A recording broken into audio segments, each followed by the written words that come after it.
बिस्मिल्लाहिर्रहमानिर्रहीम, अस्सलाम वालेकुम। Welcome back to another video from Irtisam's biology.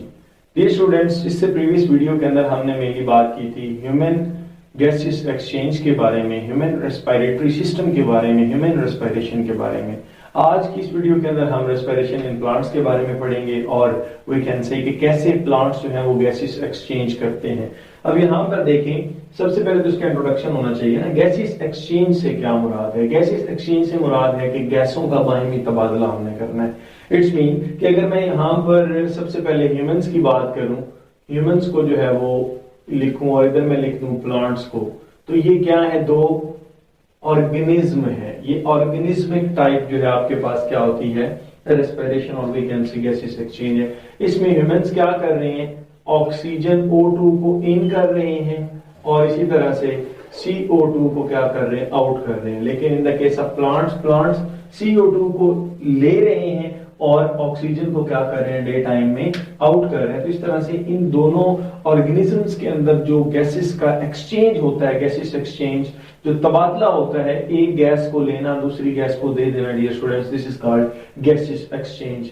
अब ये जो गैसेस एक्सचेंज है ये क्यों जरूरी है? ये जरूरी है आपके पास स्पेशली रेस्पिरेशन के लिए। रेस्पिरेशन क्या है आपके पास? एक ऐसा प्रोसेस है और we can say highly specified metabolic activity है।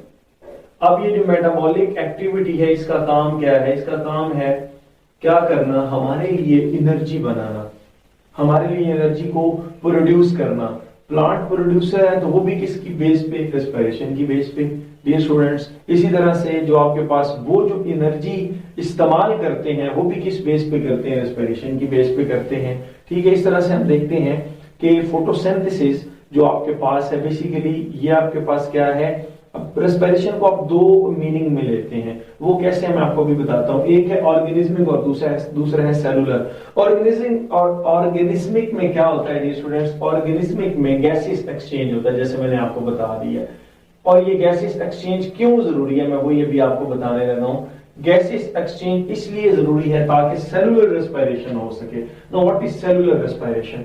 Cellular respiration is a process in which क्या होता है कि हम फूड को C6H12O6 को ऑक्सीजन की प्रेजेंस में क्या कर रहे हैं? तोड़ रहे हैं और इससे हम कार्बन डाइऑक्साइड प्लस H2O निकाल रहे हैं और प्लस 36 ATP जो है ना वो निकालते हैं।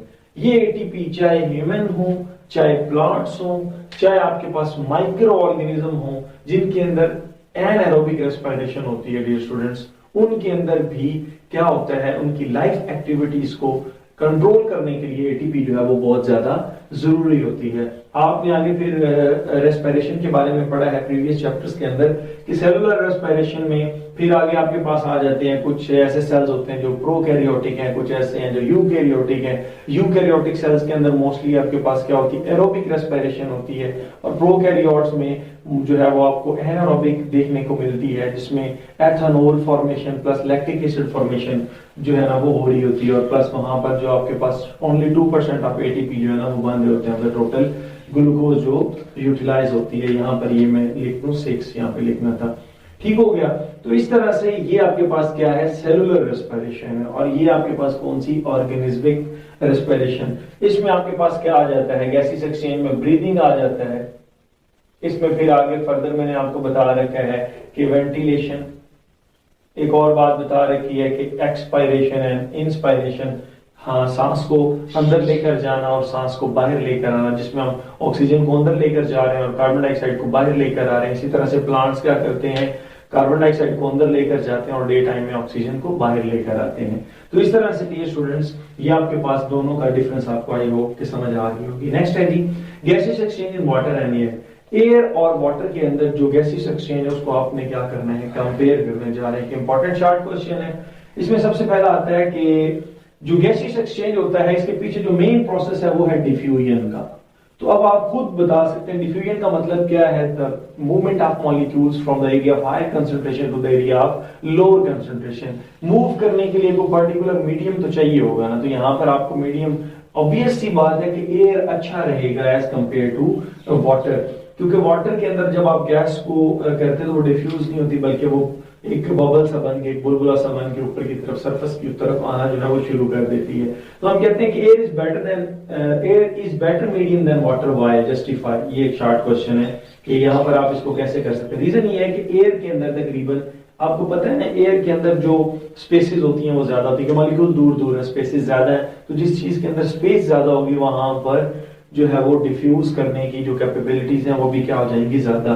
तो 200 ml ऑफ ऑक्सीजन जो है वो 1 लीटर जो एयर होती है उसके अंदर हमें देखने को मिलती है, लेकिन जो वाटर है उसमें लेस देन 10 ml होती है 1 लीटर वाटर के अंदर।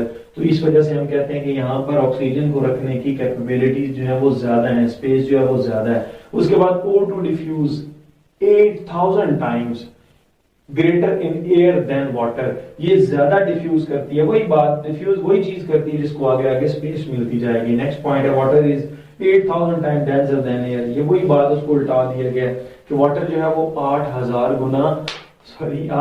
गुना जो है वो डेंसर है, किससे, एयर से। उसके बाद आता है कि वाटर इज विस्कस। अब ऑब्वियस सी बात है कि एयर विस्कस तो नहीं है ना, और एयर जो है उससे वाटर 50 टाइम विस्कस है, गाढ़ा है, तो गाढ़ी चीजों के अंदर डिफ्यूज करना बहुत मुश्किल हो जाता है। मैं एग्जांपल देता हूं यहाँ पर बच्चों को कि आप देखें आपके पास क्या है, वाटर है, आप उसके अंदर 1 चम्मच जो है वो शहद की डालें तो वो आसानी से हल हो जाएगी, दूसरी डालें हल हो जाएंगी। जैसे जैसे आप ज्यादा करते जाएंगे शहद की क्वांटिटी, वो डेंसर होता जाएगा, वो गाढ़ा होता जाएगा, वो विस्कस होता जाएगा। आप नई किसी चीज का आना उसके अंदर क्या हो जाएगा, मुश्किल हो जाता है। उसके बाद हम देखते हैं exchange of gases in plants, gases exchange in plants के बारे में।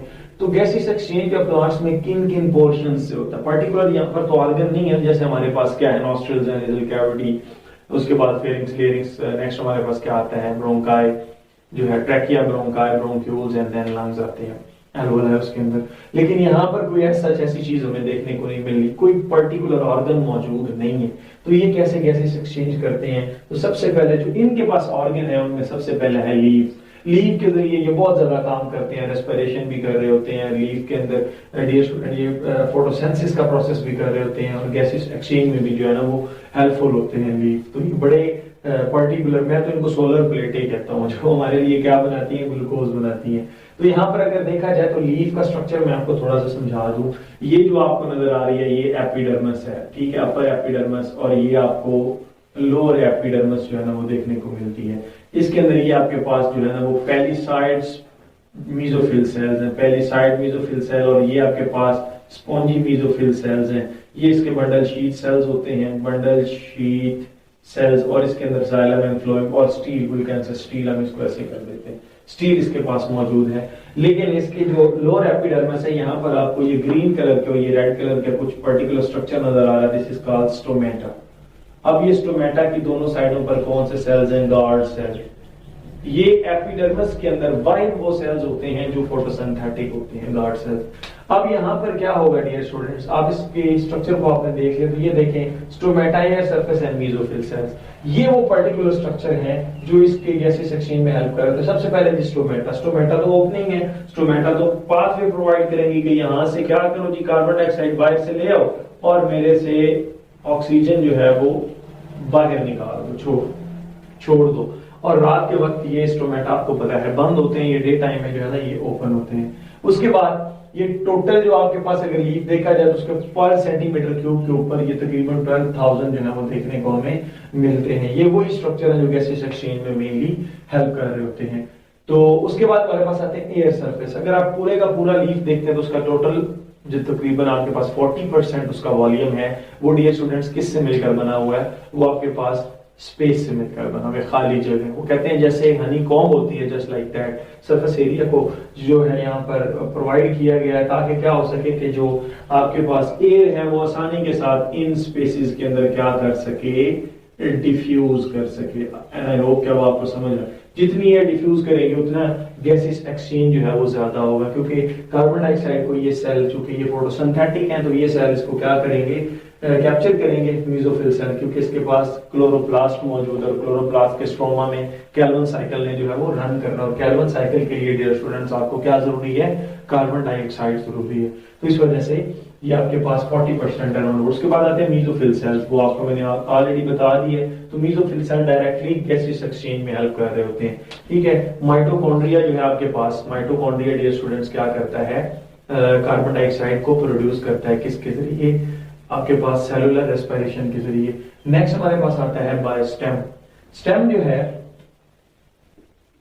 स्टेम अगर आपके पास छोटी है तो उसके ऊपर आपको क्या देखने को मिलते हैं, मतलब अगर ग्रीनी है, लीफ लाइक होती है, वहां पर आपको स्टोमेटा देखने को मिलते हैं।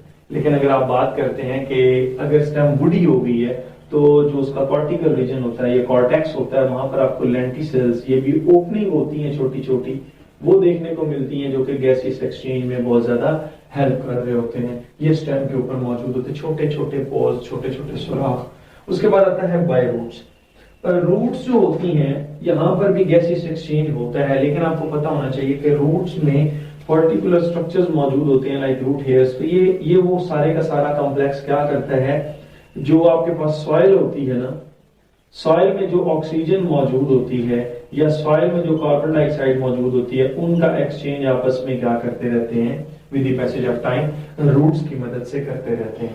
तो इसका मतलब है कि तीनों मेन पोर्शन की मदद से ये क्या करते हैं, डियर स्टूडेंट्स, गैसेस एक्सचेंज करते हैं।